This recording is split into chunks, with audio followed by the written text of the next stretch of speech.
J'ai perdu mon bébé bien-aimé pendant l'accouchement. Mon mari a dit, ce n'est pas ta faute. Ne t'inquiète pas pour ça, puis il a quitté la pièce. Je continuais à pleurer seul.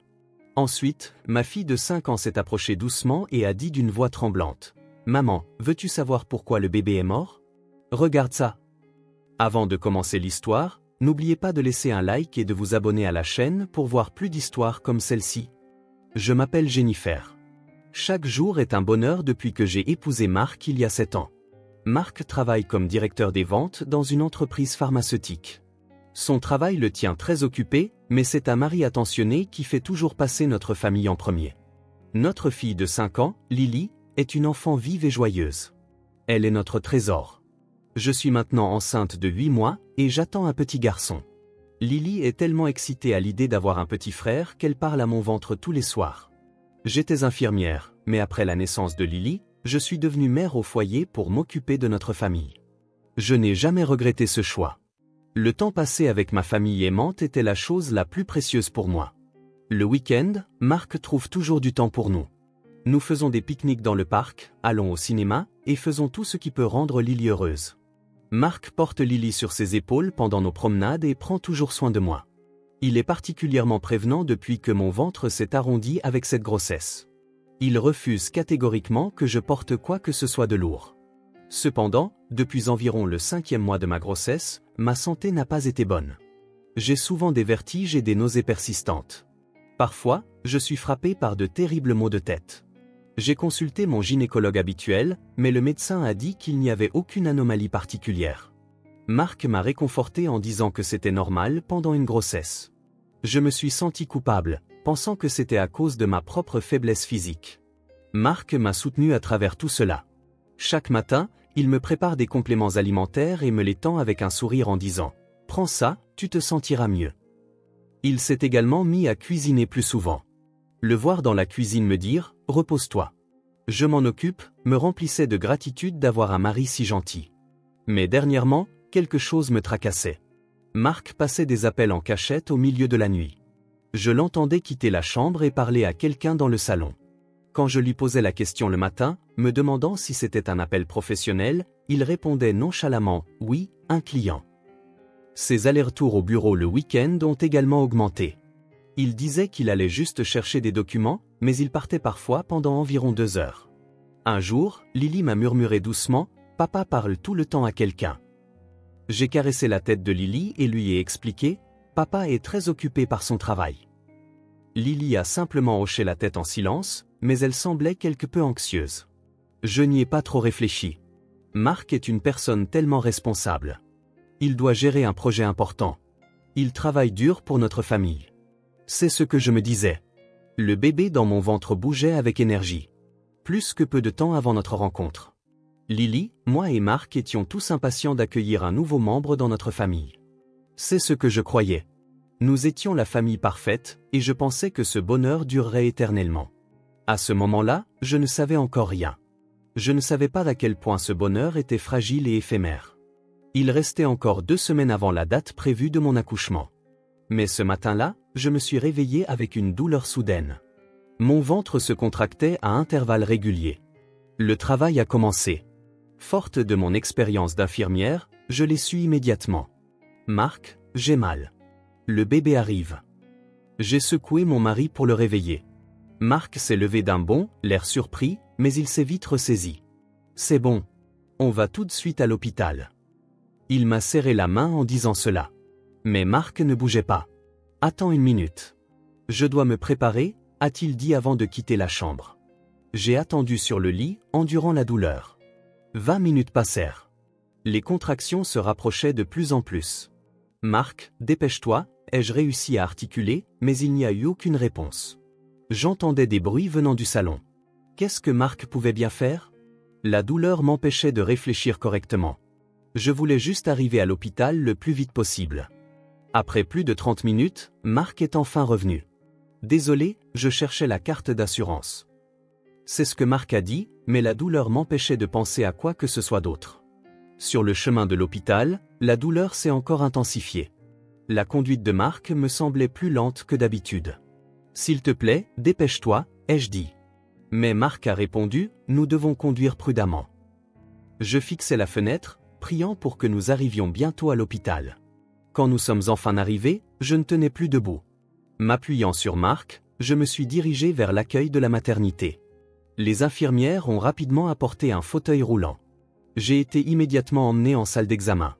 Au moment où le médecin a effectué l'échographie, son expression s'est figée. Le rythme cardiaque du bébé est très faible.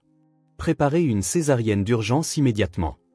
La voix du médecin me semblait lointaine. Je ne comprenais pas ce qui se passait. Attendez, que voulez-vous dire? Docteur, est-ce que le bébé va bien? Ai-je demandé désespérément, mais le médecin n'a pas répondu et a continué à donner des instructions. Les infirmières couraient dans tous les sens. La salle d'opération est prête, a crié quelqu'un. On m'a installé sur la table d'opération. Pendant qu'il préparait l'anesthésie, Marc est entré dans la salle. Tiens bon, a-t-il dit, mais sa voix manquait de chaleur. Elle avait une résonance froide, comme si cela ne le concernait pas. Mais la douleur et la peur m'empêchaient de remarquer de telles choses. L'opération a commencé. Je ne sentais plus le bas de mon corps à cause de l'anesthésie, mais je pouvais sentir l'atmosphère tendue des médecins. S'il te plaît, mon bébé, sois sauf, ne cessais-je de prier dans mon cœur. C'est le petit frère que Lily attendait avec tant d'impatience. C'est le bébé que nous attendions. Seul le tic-tac de l'horloge dans la salle d'opération semblait anormalement fort. Le temps semblait s'être arrêté. Combien de temps s'est écoulé? Les mouvements du médecin se sont arrêtés. Puis il s'est tourné vers moi. Au moment où j'ai vu son visage, j'ai tout compris. Je suis vraiment désolé. La voix du médecin tremblait. Le bébé n'a pas survécu. Au moment où ces mots ont atteint mes oreilles, le monde est devenu silencieux. Non, vous mentez, ai-je dit d'une voix qui n'en était pas une. Docteur, s'il vous plaît, vérifiez à nouveau. S'il vous plaît. Le médecin s'est incliné profondément. La cause est inconnue, mais le fœtus s'est affaibli rapidement. Nous avons fait tout ce que nous pouvions. Même en entendant ces mots, je ne pouvais pas accepter la réalité. C'est de ma faute, mon corps était trop faible. Si seulement j'avais remarqué plus tôt. Si seulement j'avais mieux pris soin de ma santé. Les paroles d'auto-accusation fusaient. Les larmes ne s'arrêtaient pas. La petite vie qui avait bougé en moi. Je ne le rencontrerai jamais. Après l'opération, on m'a emmené dans une chambre d'hôpital. Marc est arrivé en courant. Ce n'est pas ta faute. Ne t'inquiète pas. Marc m'a prise dans ses bras en disant cela. Mais il n'y avait aucune chaleur dans son étreinte. Ses mots aussi étaient mécaniques, comme s'il lisait un script. Je n'ai rien remarqué. Ou peut-être que je ne voulais rien remarquer. J'étais aveuglé par le chagrin. Je sors un instant, a dit Marc avant de quitter la chambre. Attends, ne me laisse pas seul. Je voulais le dire, mais aucun son n'est sorti. Seul dans la chambre d'hôpital, je n'arrêtais pas de pleurer. Dehors, le soleil brillait. Même si je suis si triste, le monde continue de tourner comme si de rien n'était. Les gens rient. Les voitures roulent. Les oiseaux chantent. Mais mon monde s'était arrêté. Pourquoi? Pourquoi mon bébé? Qu'est-ce qui n'a pas marché? Qu'aurais-je dû faire? Des questions sans réponse tournaient en boucle dans ma tête. Qu'est-ce que je vais dire à Lily? Maman et papa n'ont pas pu te donner un petit frère. L'oreiller était trempé de larmes. Toutes mes forces m'abandonnaient. Je ne comprenais plus le sens de la vie. Si c'est pour souffrir autant, peut-être que ce serait mieux de... Au moment où cette pensée m'a traversé l'esprit, la porte de la chambre s'est lentement ouverte. Quand j'ai levé les yeux, il y avait une petite ombre. C'était Lily. Ma fille me regardait. Maman. J'ai entendu une petite voix. Lily, tu es venue. J'ai tendu la main vers ma fille. Lily s'est approchée lentement de mon lit. Ses yeux étaient remplis de larmes, mais je pouvais aussi y déceler une sorte de détermination et de force. C'était une expression sérieuse qu'une enfant de 5 ans ne devrait pas avoir à montrer. Maman, a dit Lily d'une voix tremblante. Tu veux savoir pourquoi le bébé est mort? À ces mots, j'ai eu le souffle coupé. Attends, Lily, qu'est-ce que tu racontes? Ma fille a sorti une petite tablette iPad. Regarde ça, a dit Lily en tournant l'écran vers moi. Ce qui y était montré était une scène incroyable. Marc était en train de mélanger quelque chose dans mes compléments alimentaires. Mon monde s'est effondré une nouvelle fois. Qu'est-ce que c'est, Lily? Qu'est-ce que c'est? Ma voix s'est brisée. Ma fille a fait défiler l'écran avec ses petits doigts. La vidéo suivante s'est lancée. C'était encore Marc. dans la cuisine, ouvrant le flacon de mes compléments. Après avoir vérifié les alentours, il sort un petit sachet de sa poche. Quelque chose qui ressemble à de la poudre blanche, qu'il mélange dans les gélules, soigneusement, prudemment, avec des gestes comme s'il s'était entraîné de nombreuses fois. En regardant la date, c'était il y a 3 mois. Cela correspondait parfaitement au moment où ma santé a commencé à décliner. Non, c'est faux. Ce doit être une coïncidence. Il doit y avoir une explication. J'ai désespérément essayé de le nier, mais au fond de moi, je commençais à comprendre la vérité. Lily continue de faire défiler les écrans. De nombreuses photos sont enregistrées. Des photos de Marc parlant au téléphone dans le salon tard dans la nuit. Des photos de lui rencontrant une femme inconnue au coin d'une rue. Cette femme portait l'uniforme d'infirmière de cet hôpital. Ils souriaient tous les deux, discutant de manière intime, puis un fichier audio. Lily a appuyé sur le bouton de lecture. La voix de Marc s'est fait entendre. Ce ne sera plus long maintenant. Tout se déroule comme prévu. Une voix de femme répond. Tu es sûr que ça ira? On ne se fera pas prendre. Marc dit, c'est bon. C'est parfait. Une fois que l'argent de l'assurance arrivera, nous serons libres. L'argent de l'assurance. Ces mots résonnent encore et encore dans ma tête. J'avais une police d'assurance vie d'une valeur élevée. Marc me l'avait suggéré il y a 2 ans. Il avait dit que c'était pour la famille au cas où quelque chose arriverait, et j'avais signé sans aucune suspicion. L'audio continue. La voix de la femme. Mais et si le bébé naît? Marc répond froidement. On ne le laissera pas naître. Si je continue à lui donner les médicaments, elle fera une fausse couche naturellement. Alors Jennifer sera anéantie émotionnellement. Après ça, je lui donnerai une forte dose de somnifère et je ferai passer ça pour un suicide dû à une dépression postpartum. Plan parfait, non? J'entends la femme rire. Tu es si malin, Marc. 10 millions de dollars. Une nouvelle vie nous attend. Leur rire me poignarde les oreilles. La force quitte ma main qui tient l'iPad. Je ne peux pas y croire. Je ne veux pas y croire. Mais les preuves sont là, sous mes yeux. Marc essayait de me tuer. Il essayait de tuer notre bébé. Et il allait tout faire passer pour un accident ou un suicide pour toucher l'argent de l'assurance. Lily, ai-je appelé ma fille d'une voix tremblante. Comment as-tu? Quand as-tu? Des larmes ont coulé des yeux de Lily. Papa faisait des choses en cachette la nuit. Je l'ai vu. Je pensais qu'il faisait quelque chose de bizarre en le cachant à maman. Alors Lily a commencé à prendre des photos avec son iPad jouet, dit-elle. Au début, elle ne comprenait pas ce qu'il faisait, mais quand elle a entendu la conversation enregistrée, elle a réalisé que papa essayait de faire du mal à maman. J'avais peur, mais je me suis dit que je devais protéger maman. Ma fille de 5 ans avait fait face seule à une vérité si terrifiante. Comme elle a dû avoir peur. Comme elle a dû être angoissée.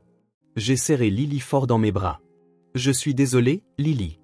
Maman n'a rien remarqué. Merci. Merci d'être là. Le petit corps de ma fille tremble dans mes bras. Maman, j'avais peur. J'avais peur de papa, mais je voulais aider maman. Aux mots de Lily, les larmes ont débordé sans s'arrêter. Cet enfant s'était battu pour me protéger. Dans ma tête, les événements passés commencent à se connecter. Les problèmes de santé fréquents, la raison pour laquelle le médecin disait qu'il n'y avait rien d'anormal. Les compléments que Marc me préparait, l'intention meurtrière cachée derrière son doux sourire. Les appels au milieu de la nuit, les sorties le week-end, tout cela faisait partie du plan. Le fait d'avoir attendu plus de 30 minutes avant d'aller à l'hôpital était aussi intentionnel, pour aggraver l'état du bébé. La conduite lente était aussi pour gagner du temps. Mon bébé a été tué par Marc. La colère monte en moi. La tristesse se transforme en haine. Mais en même temps, je ressens de la peur. Et si Marc revenait maintenant? Et si le prochain plan était mis à exécution?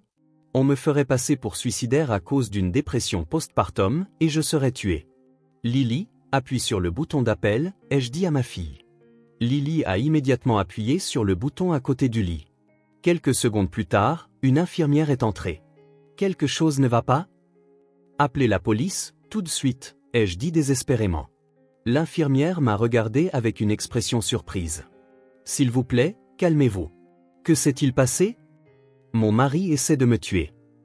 Ma voix tremblait, mais je l'ai affirmé clairement. J'ai des preuves. S'il vous plaît, regardez ça. J'ai tendu l'iPad à l'infirmière. L'infirmière a regardé l'écran et son visage a changé de couleur. Elle a regardé la vidéo, Écoutez l'audio et vérifiez les photos. Son expression est passée du choc à l'horreur. Je contacte la police immédiatement, a-t-elle dit avant de sortir précipitamment de la chambre. Lily me serre la main. Maman, ça va aller. Tu n'as plus besoin d'avoir peur. Je vais protéger maman. Au mot incroyablement fort de ma fille de 5 ans, les larmes ont de nouveau coulé. Mais cette fois, ce n'était pas seulement de la tristesse. Je ressentais aussi de l'espoir. 10 minutes plus tard, 2 policiers sont entrés dans la chambre. J'ai tout expliqué. Que Marc avait mélangé des drogues dans mes compléments, qu'il en voulait à l'argent de l'assurance, qu'il complotait avec sa maîtresse, une infirmière, et qu'il y avait un plan pour faire passer ma mort pour un suicide. Les policiers ont examiné les preuves sur l'iPad et ont hoché la tête avec des expressions sérieuses. Nous allons interpeller votre mari immédiatement. Ensuite, nous identifierons également l'infirmière que nous pensons être sa complice. Soyez assurés que tout ira bien maintenant. Mais je ne pouvais pas me sentir rassuré. Où est Marc en ce moment? N'est-il pas en train de mettre en œuvre son prochain plan? L'un des officiers a passé un appel radio puis a quitté la pièce. Tout ce que je pouvais faire, c'était tenir Lily dans mes bras et attendre. Le temps me semblait une éternité. Lily a dit d'une petite voix, « Maman, papa ne peut plus te faire de mal, n'est-ce pas ?» C'est vrai, oui. C'est bon maintenant. Nous sommes en sécurité. J'ai répondu ainsi, mais mon cœur continuait de battre violemment. La douleur d'être trahi par quelqu'un en qui j'avais confiance. La tristesse pour le bébé que j'avais perdu et la gratitude pour le courage de ma fille. Tout se mélangeait et ma poitrine semblait sur le point d'exploser. Peu de temps après, j'ai entendu des voix dans le couloir. Ne bougez pas. Les mains en l'air. La voix d'un policier. Puis la voix surprise de Marc. Quoi? Qu'est-ce que vous faites? Je n'ai rien fait. Menteur. J'ai crié dans mon cœur. Tu as essayé de tout prendre. Ma vie, la vie du bébé, notre avenir. Mais Lily m'a protégé. Ma fille de 5 ans m'a sauvé. C'était la vérité. Le policier est revenu dans la chambre 30 minutes plus tard. Nous avons arrêté le suspect. En entendant ces mots, j'ai enfin eu l'impression de pouvoir respirer un peu, mais je n'arrivais toujours pas à y croire. Marc était-il vraiment arrêté? Étions-nous vraiment en sécurité? L'officier s'est assis sur une chaise et a ouvert un carnet. J'aimerais entendre les détails si cela vous convient. J'ai hoché la tête. Lily était sur mes genoux, fixant intensément l'officier. Je leur ai tout raconté. Que j'avais vécu une vie heureuse pendant 7 ans depuis mon mariage avec Marc. Que j'avais soudainement commencé à me sentir mal vers le 5e mois de ma grossesse. Que Marc m'avait préparé des compléments chaque matin. Et au sujet des preuves que Lily m'avait montrées aujourd'hui.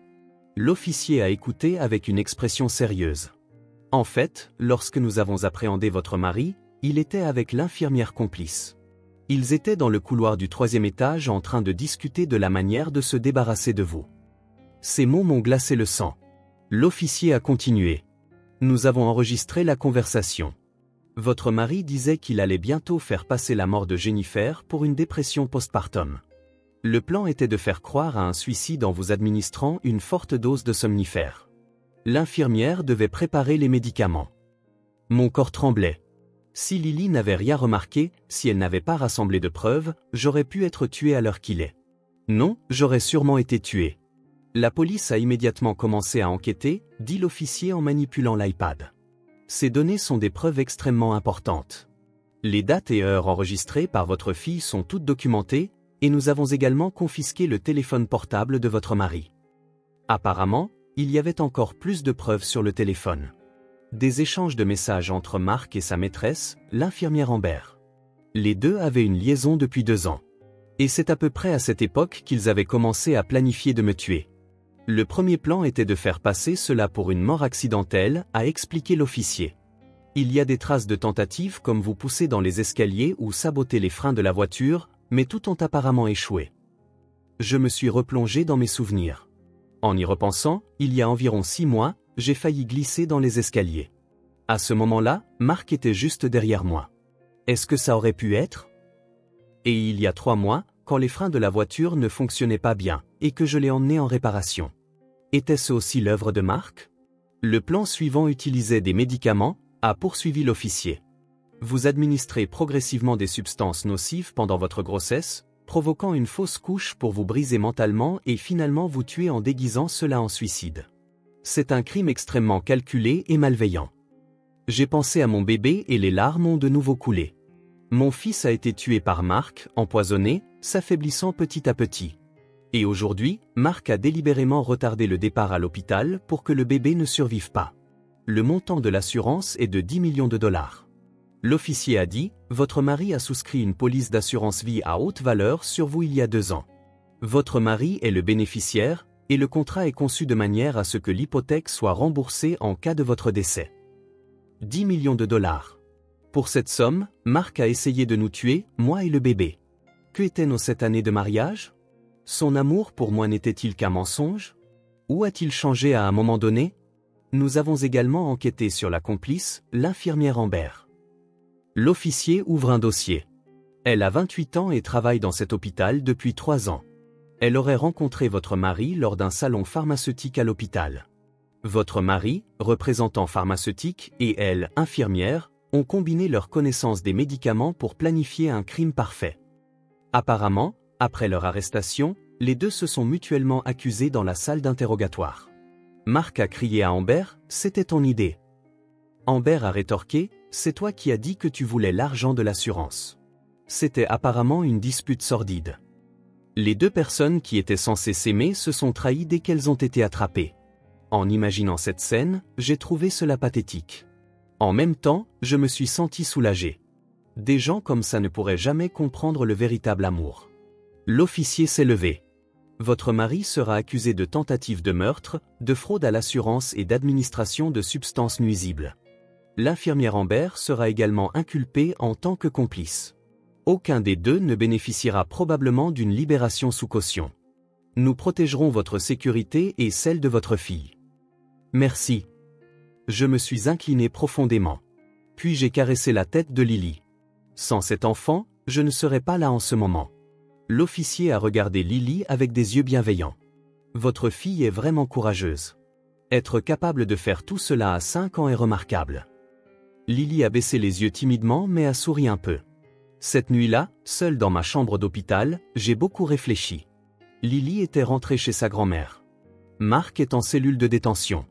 Amber est également dans une cellule séparée. Les 2 personnes qui ont essayé de nous tuer, moi et mon bébé, ne peuvent plus s'approcher de moi. Mais ce qui est perdu ne reviendra pas. Mon bébé ne reviendra jamais. Le mari en qui j'avais confiance était en fait un meurtrier. Le mariage que je croyais heureux n'était qu'une illusion. Dehors, il faisait nuit noire. Seules les lumières de la ville étaient visibles au loin. J'ai posé ma main sur mon ventre. Ça fait encore un peu mal. La cicatrice de la césarienne. Et cette cicatrice est aussi la blessure dans mon cœur. Je suis désolé, ai-je murmuré doucement. Maman n'a rien remarqué. Je n'ai pas pu te protéger. Mais ta grande sœur, Lily, a protégé maman. Ta grande sœur est une enfant si courageuse et si forte. Les larmes coulaient sur mes joues. Mais cette fois, ce n'était pas seulement du désespoir. Je ressentais aussi de la gratitude envers Lily et la détermination de continuer à vivre. Je ne suis pas morte. Lily m'a sauvée. Donc, je dois vivre pour cet enfant. Je dois devenir forte. Le lendemain, un procureur est venu à l'hôpital. J'ai eu un entretien détaillé et des explications sur le procès à venir. Mark et Amber feraient face à de graves accusations. Il y a de nombreuses preuves. Avec les preuves recueillies par Lily et les preuves supplémentaires obtenues par la police, un verdict de culpabilité est certain, a-t-il dit. Nous aurons besoin de votre témoignage au procès, a ajouté le procureur. Ce sera difficile, mais pouvons-nous vous demander votre coopération? J'ai hoché la tête fermement. Bien sûr. Je veux que la vérité soit révélée et je veux m'assurer que cela ne se reproduise plus jamais. Le procureur a souri doucement. Vous êtes une personne forte, et votre fille aussi. Cette affaire donnera certainement du courage à beaucoup de gens. Elle montrera que même trahi par quelqu'un en qui on avait confiance, on peut se relever. Que l'amour d'une famille triomphe de tout mal. En entendant ces mots, j'ai pu sourire un peu pour la première fois. C'est vrai. J'ai Lily. J'ai une vraie famille. Rien qu'avec ça, je peux me battre. Je peux vivre. Le procès de Mark et Amber a duré 4 mois. Mark a été condamné à 25 ans de prison pour tentative de meurtre, fraude à l'assurance et administration de substances nuisibles. Amber a écopé de 15 ans pour complicité. Ils ont tous les deux fait appel, mais les preuves étaient trop claires et les appels ont été rejetés. La dernière fois que j'ai vu Marc au tribunal, il ressemblait à une autre personne. Il était décharné, et il n'y avait plus de lumière dans ses yeux. Une seule fois, nos regards se sont croisés. Marc semblait vouloir dire quelque chose, mais finalement, il n'a rien dit et a détourné les yeux. Je n'ai rien ressenti. Ni haine, ni tristesse ne subsistaient. J'ai juste accepté tranquillement que cette personne avait disparu de ma vie. Nos 7 ans de mariage étaient terminés, mais ma vie continue. Après que le verdict a été finalisé, Lily et moi avons déménagé dans une nouvelle maison. C'est un petit appartement, mais il est bien ensoleillé et proche d'un parc. Lily s'est rapidement adaptée au nouvel environnement et s'est fait des amis à l'école. J'ai repris mon travail d'infirmière. Le domaine après 7 ans était un défi, mais je le trouve gratifiant. Quand je vois le sourire des patients, je me sens vivante aussi. Mes collègues sont également gentils, même en connaissant mon passé, ils me soutiennent chaleureusement. Le soir, le moment que Lily et moi passons à dîner ensemble est mon plus grand bonheur. Maman, aujourd'hui à l'école, j'ai fait un dessin, dit Lily avec enthousiasme. Regarde, maman et Lily se tiennent la main. L'image qu'elle m'a montrée représentait 2 personnages souriants. C'est adorable, Lily. J'ai serré ma fille dans mes bras. C'est parce que cet enfant est là que je peux avancer. Pour protéger cet enfant, je dois être forte. Un soir, Lily a soudainement demandé « Maman, est-ce que le bébé est heureux au paradis ?» J'ai levé les yeux vers le ciel étoilé par la fenêtre. Je suis sûr qu'il est heureux, et je pense qu'il veille toujours sur nous. Lily a réfléchi un instant puis a dit « Je me demande si le bébé est content que j'ai protégé maman. » Bien sûr qu'il l'est, ai-je dit en caressant doucement la tête de ma fille. Parce que tu as été courageuse, maman est là maintenant. Le bébé doit être fier de sa grande sœur aussi. Lily a souri joyeusement.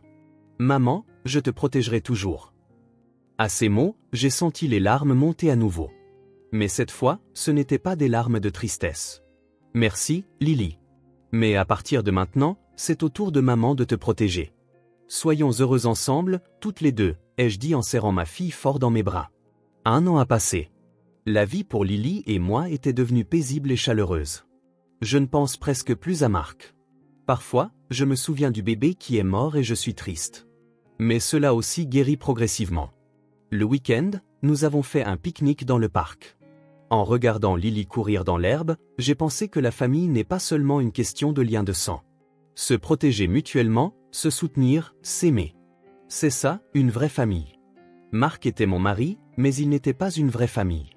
Mais Lily est différente. Cet enfant a risqué sa vie pour me protéger. Dans son petit corps de 5 ans, elle a affronté une vérité terrifiante et a eu le courage d'agir. Maman, regarde. Regarde.